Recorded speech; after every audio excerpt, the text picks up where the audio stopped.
Assalamualaikum warahmatullahi wabarakatuh. Selamat datang di perkuliahan analisis real. Pada kesempatan kali ini, kita akan membahas tentang pendahuluan perkuliahan analisis real, yakni bagian aljabar himpunan. Memahami aljabar himpunan merupakan bagian penting dalam mempelajari analisis real. Misalkan A menyatakan suatu himpunan dan X merupakan unsur dalam himpunan. Maka penulisan X elemen A menyatakan bahwa X merupakan elemen dari A atau X anggota A. Jika X bukan anggota A, maka ditulis X bukan elemen A. Jika A dan B sebarang himpunan, sedemikian hingga bila X elemen A berakibat dengan X elemen B, yang maknanya setiap anggota himpunan A juga merupakan anggota himpunan B, maka A termuat di B atau A merupakan himpunan bagian dari B. Definisi pertama yang kita bahas dalam kesempatan kali ini, yakni definisi yang menyatakan bahwa dua himpunan A dan B dikatakan sama bila keduanya memuat unsur yang sama dan ditulis dengan simbol A sama dengan B. Definisi di atas menunjukkan bahwa untuk membuktikan himpunan A dan B sama, maka harus ditunjukkan bahwa A subset dari B dan B subset dari A, atau A himpunan bagian dari B dan juga B himpunan bagian dari A. Selanjutnya, terdapat beberapa jenis himpunan yang sering digunakan dalam analisis real. Nah, himpunan-himpunan tersebut dilambangkan dengan notasi baku seperti berikut ini. Himpunan bilangan asli disimbolkan dengan huruf kapital N. Dan kita tahu bahwa himpunan bilangan asli beranggotakan 1, 2, 3, dan seterusnya. Yang kedua, himpunan bilangan bulat disimbolkan dengan huruf kapital Z, yang anggotanya adalah 0, 1, negatif 1, 2, negatif 2, dan seterusnya. Himpunan yang ketiga adalah himpunan bilangan rasional, disimbolkan dengan huruf kapital Q, yakni himpunan M per N, di mana M dan N keduanya adalah anggota himpunan bilangan bulat dan N tidak sama dengan 0. Himpunan keempat adalah himpunan bilangan real yang disimbolkan dengan huruf kapital R. Definisi kedua yang kita bahas pada kesempatan kali ini adalah definisi seputar operasi pada himpunan.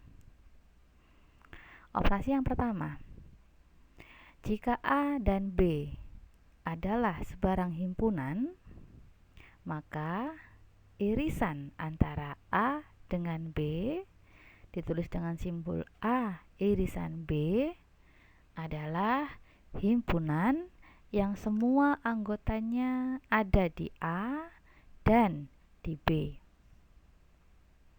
Operasi yang kedua, gabungan dari A dan B ditulis dengan simbol A gabungan B adalah himpunan yang semua anggotanya ada di A atau di B.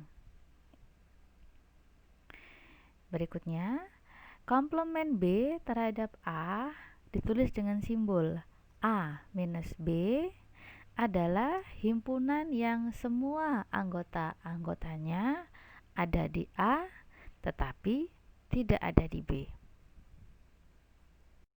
Ketiga yang kita bahas pada kesempatan kali ini adalah definisi tentang himpunan kosong. Himpunan kosong adalah himpunan yang tidak mempunyai anggota. Nah, jika A dan B adalah himpunan yang tidak mempunyai unsur yang sama, maka dapat dipastikan bahwa himpunan A dan himpunan B tidak saling beririsan. Selanjutnya teorema pertama yang akan kita bahas, yakni teorema seputar sifat-sifat pada himpunan. Misalkan A, B, dan C adalah sebarang himpunan, maka berlaku bagian A. A diiriskan dengan A, hasilnya sama dengan himpunan A itu sendiri. Dan A digabung dengan A, hasilnya adalah himpunan A itu sendiri juga. Nah, sifat ini disebut dengan sifat idempoten. Sifat yang kedua, A diiriskan dengan B sama dengan B diiriskan dengan A. Dan A digabung dengan B sama dengan B gabungan A. Nah, sifat ini dikenal dengan sifat komutatif. Sifat yang ketiga, irisan dari A irisan B yang diiriskan dengan C, hasilnya sama dengan A diiriskan dengan hasil irisan B dengan C. Atau versi lain, gabungan dari A dan B yang digabung dengan C, hasilnya sama dengan A digabung dengan hasil gabungan B dengan C. Nah, sifat ini dikenal dengan sifat asosiatif. Sifat yang keempat, A diiriskan dengan B gabungan C, hasilnya sama dengan gabungan dari A irisan B dengan A irisan C. Selanjutnya, A gabungan dengan B irisan C, hasilnya sama dengan irisan dari A gabungan B dengan A gabungan C. Nah, sifat ini disebut dengan sifat distributif. Nah, pada keempat sifat ini tidak semua kita buktikan. Yang kita buktikan hanya sifat keempat bagian yang pertama, yakni irisan dengan A dengan hasil B gabungan C sama dengan gabungan dari A irisan B dengan A irisan C. Simak pembuktiannya sebagai berikut. Bukti teorema persamaan D bagian pertama. Misalkan X adalah sebarang unsur di A irisan B gabungan C. Karena X adalah sebarang unsur di himpunan A irisan B gabungan C, maka X adalah anggota dari A dan X adalah anggota dari himpunan B gabungan C.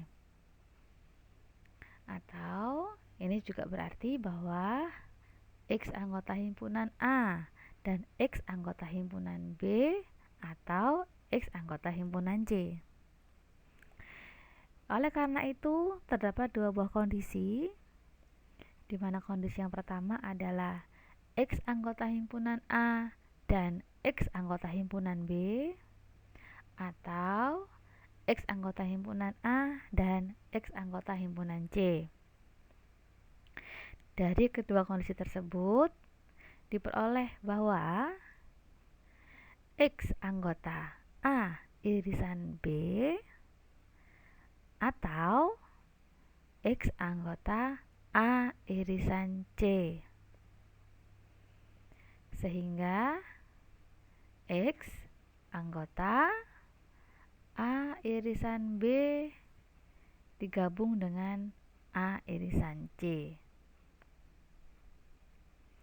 Nah, karena X merupakan sebarang unsur di himpunan A irisan B gabungan C tadi, maka ternyata dapat ditunjukkan bahwa X anggota dari gabungan himpunan A irisan B dengan A irisan C Maka terbukti bahwa A irisan B gabungan C merupakan himpunan bagian dari gabungan dari A irisan B dan A irisan C. Baik, selanjutnya akan ditunjukkan sebaliknya, yakni bahwa A irisan B gabungan A irisan C adalah subset dari A irisan B gabungan C. Misalkan Y adalah sebarang unsur di himpunan A irisan B gabung A irisan C. Nah, karena Y adalah sebarang unsur di A irisan B digabung dengan A irisan C, maka terdapat dua kondisi, yakni Y adalah anggota dari A irisan B atau Y adalah anggota dari A irisan C. Sehingga kita pun dapat menuliskan Y anggota himpunan A dan Y anggota himpunan B atau Y anggota himpunan C. Karena Y anggota himpunan A dan Y anggota himpunan B gabungan C, maka dengan demikian dapat disimpulkan bahwa A irisan B gabungan A irisan C adalah subset dari A irisan B gabungan C. Karena dapat ditunjukkan bahwa A irisan B gabungan C merupakan subset dari A irisan B gabungan A irisan B, dan A irisan B gabungan A irisan C juga subset dari A irisan B gabungan C, maka berdasarkan definisi 1 dapat disimpulkan bahwa A irisan B gabungan C sama dengan A irisan B digabung dengan A irisan C.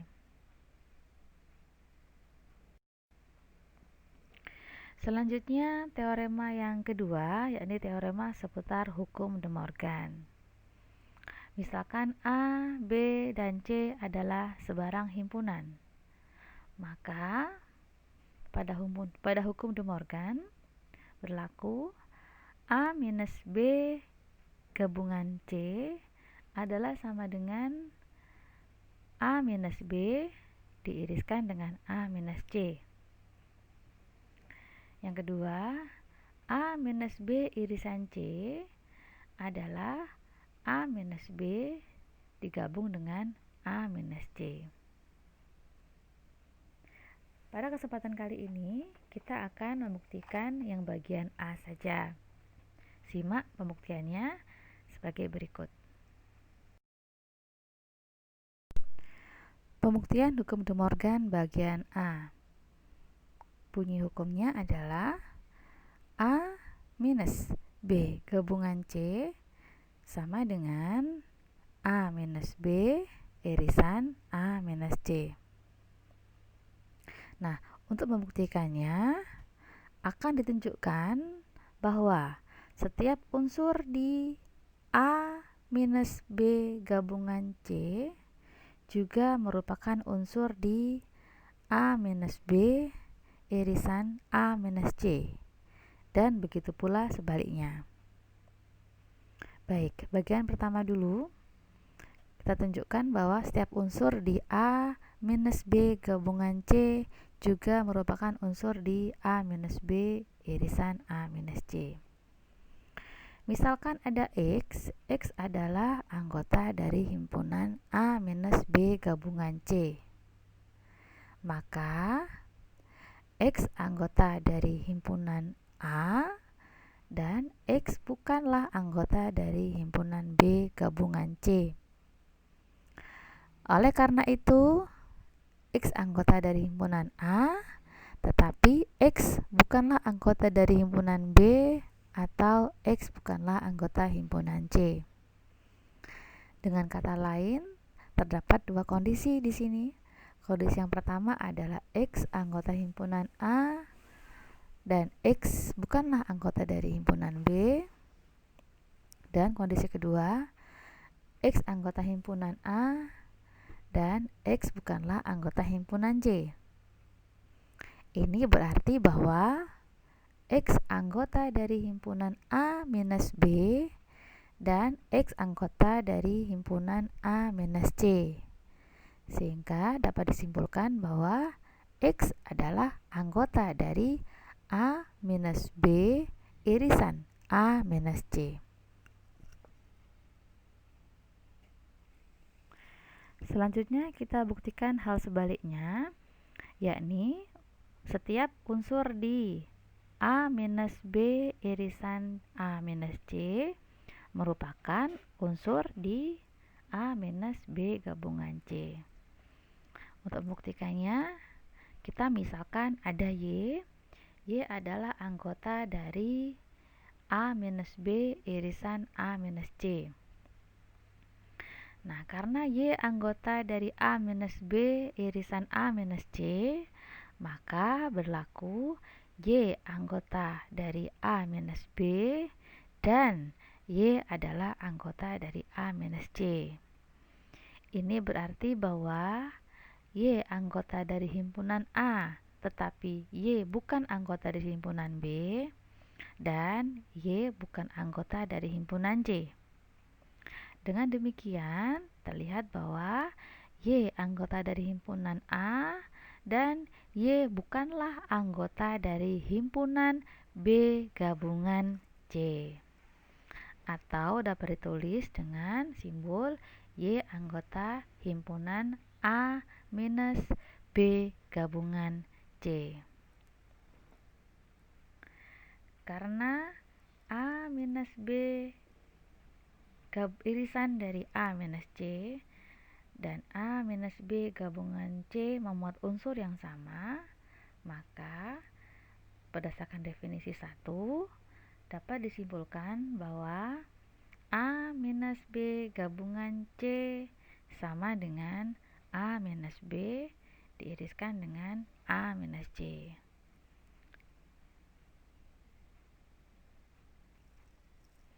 Baik, sekian pembahasan kita kali ini. Sampai bertemu di video berikutnya. Assalamualaikum warahmatullahi wabarakatuh.